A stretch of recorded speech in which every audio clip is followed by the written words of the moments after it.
وعن أبي هريرة رضي الله عنه قال جاء رجل إلى النبي صلى الله عليه وسلم فقال هلكت يا رسول الله. قال وما أهلكك؟ قال وقعت على امرأتي في رمضان. فقال هل تجد ما تعتق رقبة؟ قال لا. قال فهل تستطيع أن تصوم شهرين متتابعين؟ قال لا. قال فهل تجد ما تطعم 60 مسكينا؟ قال لا. ثم جلس فأتي النبي صلى الله عليه وسلم بعرق فيه تمر فقال تصدق بهذا. فقال أعلى أفقر منا؟ فقال أعلى أفقر منا؟ فما بين لابتيها أهل بيت أحوج إليه منا. فضحك النبي صلى الله عليه وسلم حتى بدت أنيابه ثم قال اذهب فأطعمه أهلك. رواه السبعة واللفظ لمسلم. یہ لمبی حدیثوں میں سے ایک حدیث ہے. حدیث کے راوی حضرت ابو ہریرہ رضی اللہ تعالیٰ عنہ ہیں. فرماتے ہیں کہ ایک آدمی نبی صلی اللہ علیہ وسلم کے پاس آیا اور اس نے کہا کہ اللہ کے نبی میں برباد ہو گیا جی، میں ہلاک ہو گیا. اللہ نے پوچھا کہ وما اہلکک، کس چیز نے تجھے ہلاک کر دیا، کس وجہ سے تو برباد ہو گیا؟ قال وقعت علی امرأتی فی رمضان، کہ اللہ کے نبی میں روزے کی حالت میں اپنی بیوی سے دن کے وقت میں جمع کر بیٹھا. اللہ کے نبی صلی اللہ علیہ وسلم نے کہا هل تجد ما تعتق رقبہ، کیا تمہارے پاس گردن آزاد کرنے کی طاقت ہے؟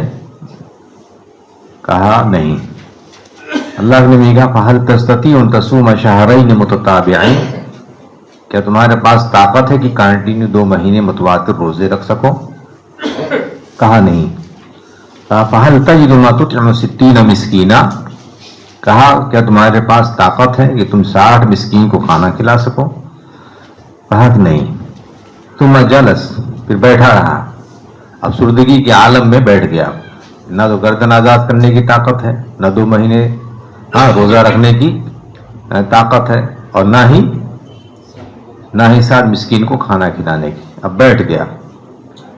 اسی دوران اللہ کے نبی صلی اللہ علیہ وسلم کے پاس ایک برتن جس میں کچھ کھجوریں آئیں، بعرق فیہ تمر،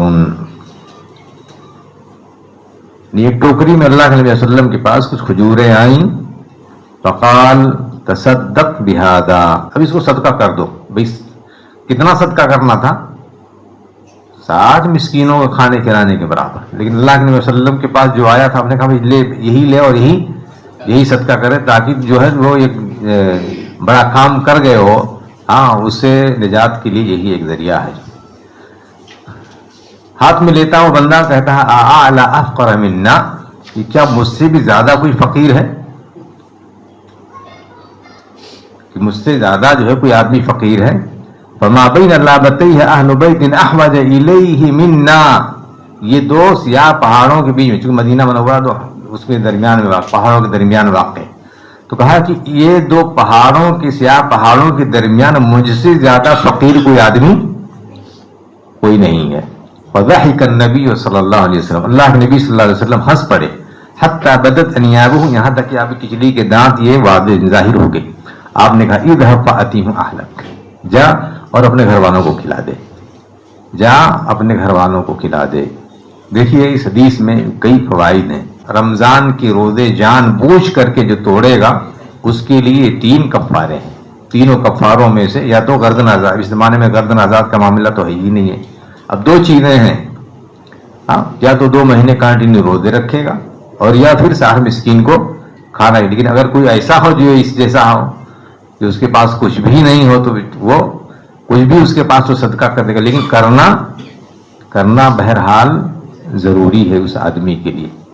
وہیں پر اسلامی جو حدود ہیں، قیود ہیں، ان کو برتنا یہ ہمارے اسلام کی عظمت ہے. اس چیز کو آدمی کو سمجھنا چاہیے، کہ اللہ کے جو حدود جو ہیں ان کی پاسداری کرنا یہ ضروری ہے. اور اس حدیث سے یہ بھی پتہ چلتا ہے کہ اگر کوئی کسی کے ساتھ کوئی معاملہ ہو جائے تو اس کے لیے اہل علم کے پاس جائے تاکہ اس کے مسئلے کا حل ہو. ابھی مان لیجیے کہ کوئی آدمی یہ تینوں چیزیں پڑھا ہوا ہو، کہ بنی کفارے، ہاں رمضان کے کفارہ کیا ہے؟ بھئی یہ 3 گردن آزاد کرنا، 2 مہینے کنٹینیو روزے رکھنا، اور تیسرا 60 مسکین کو کھانا کھلانا. تو بھئی یہ جو آخری جو چیز یہاں پر آئی کہ اس نے 1 ٹوکری بھر کھجور کی صرف صدقہ کر دیا، یہ کس نے بتایا؟ ہاں یہ ان تمام احادیث سے جو ہے یہ دوسرے لوگ نہیں سمجھ سکیں گے. جو ظاہری نصوص پر صرف جو ہے عمل کرتے ہیں، وہ یہ تیسری جو چوتھی چیز جو آئی جس سے نجات مل گئی اس آدمی کو، وہ چیز حاصل نہیں ہوئی. اس لیے اہل علم سے رابطہ کرنے سے آدمی کے مسائل حل ہوتے ہیں، آدمی الجھنوں میں نہیں پڑتا ہے. اور جو چند ایسے لوگوں کے پاس انسان چلا جاتا ہے، جو لوگ صحیح سے ان کو مسائل کا استنباط کرنا، مسائل کی گہرائی میں جانا اور اس سے مسئلے مستنبط کرنا، جن کے پاس شعور نہیں ہوتا ہے، تو ایسے میں انسان مشکلات میں اپنے آپ کو پال لیتا ہے.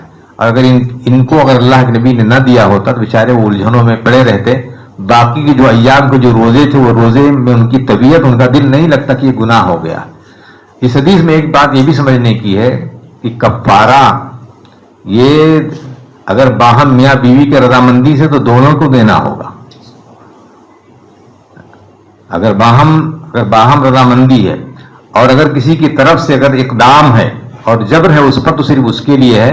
ہاں باقی اگر باہم رضامندی سے ہے دونوں کی طرف، اس لیے کہ یہ ایسی چیز ہے کہ ایک بھولا ہو، اس میں بھولنا بھی نہیں. ایک بھول گیا ہو دوسرا نہ بھولا ہو، ایسا نہیں ہے. جو ہے ایک بھول گیا تو دوسرا یاد اس کو رکھنا چاہیے جو ہے. ہاں تو اس لیے جو ہے کفارے کے اتنے بڑے کفارے کی وجہ سے آدمی کو یہ یاد رہنا چاہیے.